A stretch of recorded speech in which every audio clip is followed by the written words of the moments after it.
दोस्तों हमने अक्सर देखा होगा कि एक स्टॉक के साथ दूसरा स्टॉक अपने आप चल पड़ता है कई बार।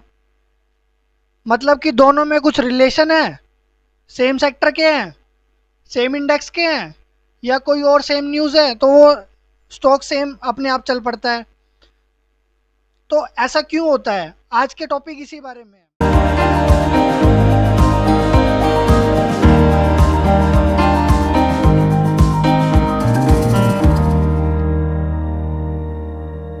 इसी बारे में है। दोस्तों हमेशा मैंने एक चीज़ बोलता हूँ आपसे कि कोई भी स्टॉक में काम करने से पहले उसका देख लो रिलेटिव स्ट्रेंथ कितनी है। रिलेटिव स्ट्रेंथ क्या होता है कि उसकी रिलेवेंसी कितनी है दूसरे स्टॉक से जो उसके सेम सेक्टर के हैं। मतलब कि एक सेक्टर का कोई स्टॉक चल रहा है तो आपके वाला स्टॉक चल रहा है, या वो गिर रहा है तो वो गिर रहा है क्या, या मार्केट से उसकी रिलेवेंसी कितनी है, रिलेटिव स्ट्रेंथ कितनी है। अगर मार्केट गिर रही है तो आपका स्टॉक गिर रहा है क्या, अगर आप मार्केट चल रही है तो आपका स्टॉक चल रहा है क्या। आज की थ्योरी ट्विन स्टॉक थ्योरी उसी पे है। दोस्तों जो स्टॉक हैं ट्विन स्टॉक वो सेम कंपनी के भी हो सकते हैं। मतलब होता है ना, एक प्रमोटर कंपनी होती है और मतलब एक होल्डिंग कंपनी होती है, एक सब्सिडरी कंपनी होती है।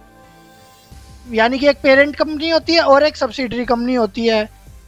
ठीक है। या फिर कोई स्टॉक सेम सेक्टर के भी हो सकते हैं।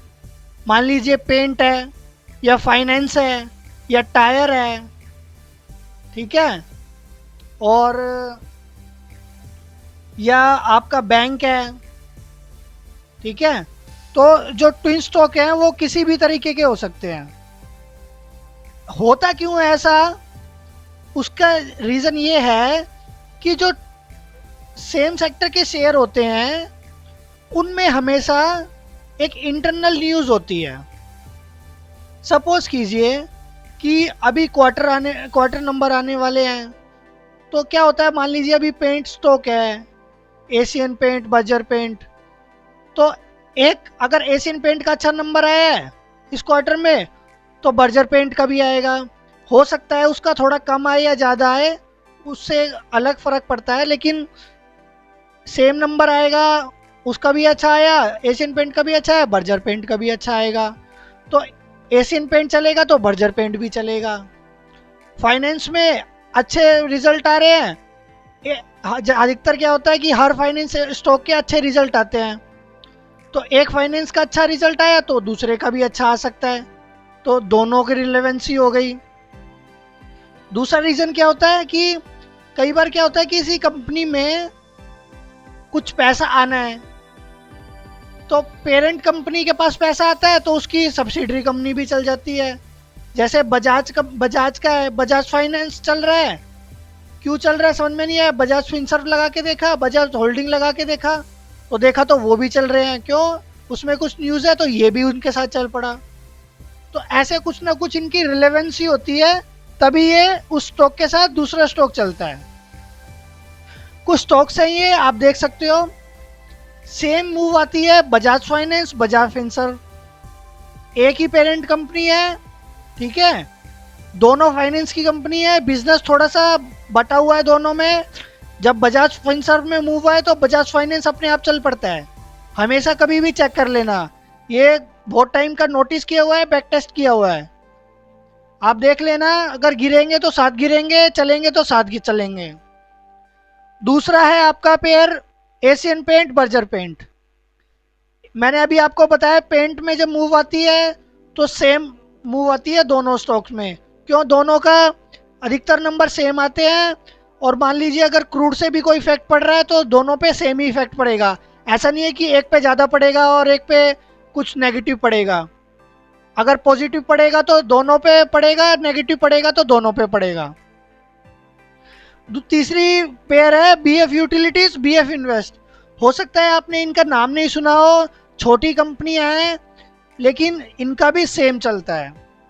कैश के स्टॉक्स है दोनों, और दोनों का मूव जो है कम्प्लीटली सेम चलता है। कभी चलेंगे तो दोनों 10-10% चलेंगे, गिरेंगे तो दोनों 10-10% गिरेंगे। ऐसा बहुत कम देखने को मिलता है कि एक 10% ऊपर हो और एक 10% नीचे हो। दूसरा है आपका बैंक्स में आईसीआई बैंक और एचडीएफसी बैंक। दोनों प्राइवेट सेक्टर बैंक हैं और दोनों ही बड़े हैवी वेट काउंटर हैं निफ्टी के। तो दोनों में एक जैसी मूव आती है ज़्यादातर, अगर एक चलता है तो दूसरा भी चलता है, और दोनों ही मार्केट को ऊपर लेके जाने का और नीचे लेके जाने का दमखम रखते हैं, क्योंकि इनकी वेटेज ज़्यादा है बैंक निफ्टी में। नेक्स्ट है आपका पेयर बीपीसीएल और एचपीसीएल। दोनों ही ऑयल मार्केटिंग कंपनियां है, तो ऑयल से कोई भी इफेक्ट पड़ेगा या क्वार्टर नंबर आएंगे तो दोनों के लगभग लगभग सेम आते हैं। अच्छे आएंगे तो दोनों के आएंगे, बुरे आएंगे तो दोनों के आएंगे।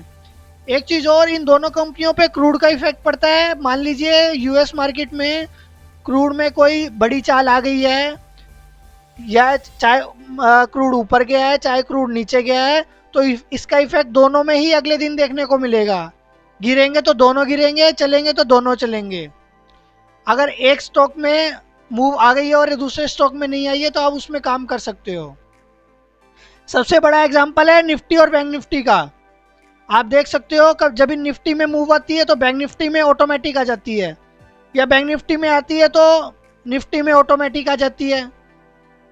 रीज़न ये है, दोनों ही इंडेक्स हैं और हैवी वेट इंडेक्स हैं, और दोनों ही मार्केट को शो करते हैं। अगर निफ्टी चल रही है तो लोग बोलते हैं मार्केट चल रही है, बैंक निफ्टी चलती है तो भी लोग बोलते हैं मार्केट चल रही है। और भी बहुत सारे पेयर हैं, जैसे कि सीएट और अपोलो टायर और बालकृष्ण इंडस्ट्री, 3 शेयर हैं कि सेक्टर के। मारुति, आइसर मोटर, बहुत सारे हैं। अब आपको इनमें ट्रेड कैसे करना चाहिए? मान लीजिए सेक्टर का एक शेयर चल रहा है, बीपीसीएल चल रहा है और एचपीसीएल अभी तक नहीं चला। बीपीसीएल 5% हो गया, एचपीसीएल नहीं चला, 1% है वो अभी। तो आप देखोगे कि एचपीसीएल में भी एकदम से सेम मूव आएगी। ठीक है, अगर वो 5% ऊपर है तो ये भी 2-3% ऊपर हो जाएगा। अगर निफ्टी आधा परसेंट ऊपर है, 1% ऊपर जा रहा है, तो बैंक निफ्टी को भी अपने साथ ऊपर ले जाएगा वो। आईसीआई बैंक ऊपर जा रहा है तो वो एचडीएफसी बैंक को भी ऊपर ले जाएगा, क्योंकि ये एक तो सेम सेक्टर के स्टॉक होते हैं और दूसरा सेम इंडेक्सेस में इनकी वैल्यू होती है। तो सेम इंडेक्सेस में इनकी वेटेज होता है, तो अगर बड़ा वेटेज वाला शेयर चल रहा है तो छोटे वेटेज वाले को भी चल ले जाएगा वो अपने साथ। तो आप जब भी काम करो, मैं हमेशा कहता हूँ रिलेटिव स्ट्रेंथ चेक करो। अगर बीपीसीएल में काम करना चाहते हो तो ये देख लो पहले एचपीसीएल कितना चल रहा है, वो ऊपर है या नीचे है, देख लो उसको, तभी उसमें काम करो बीपीसीएल में। अगर बीपीसीएल में काम करना है और एचपीसीएल आप देख रहे हो 5% ऊपर है, तो एचपीसीएल बीपीसीएल में भी आप बाई की तरफ खेल लो, सेल मत करना उसको, क्योंकि एक स्टॉक स्ट्रेंथ में हो सकता है सेक्टर वाइज कुछ अलग मूव हो, या हमेशा क्या होता है सेक्टर वाइज मूव नहीं होती, लेकिन अगर सेम सेक्टर का एक स्टॉक चल रहा है तो दूसरे सेक्टर, उसी सेक्टर के दूसरे स्टॉक को भी वो अपने साथ ले जाता है। तो अगर आप हमेशा काम करो तो हमेशा इस चीज पे ध्यान रखा करो। दोस्तों हमारा नया चैनल है, अच्छी अच्छी वीडियो आपको आती रहेंगी, हमारे चैनल के साथ जुड़े रहिए। चैनल को प्लीज़ सब्सक्राइब कर दीजिए। हमारा टेलीग्राम लिंक भी आपको चैनल के डिस्क्रिप्शन में मिल जाएगा, आप उसमें ज्वाइन हो सकते हो। वीडियो अच्छा लगे तो लाइक कीजिए, कमेंट करके कोई भी आप सवाल पूछ सकते हो मेरा, मैं आपको ज़रूर रिप्लाई करूँगा। Thank you very much.